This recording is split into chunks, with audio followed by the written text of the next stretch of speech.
280整间耳鼻喉科，我们来去找徐医师。徐医师你好，来复诊。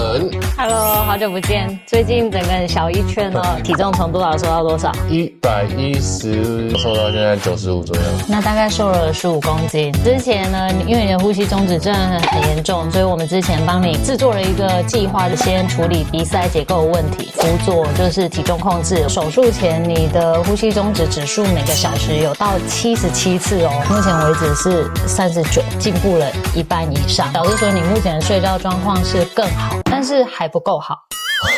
正常人大概要小于5。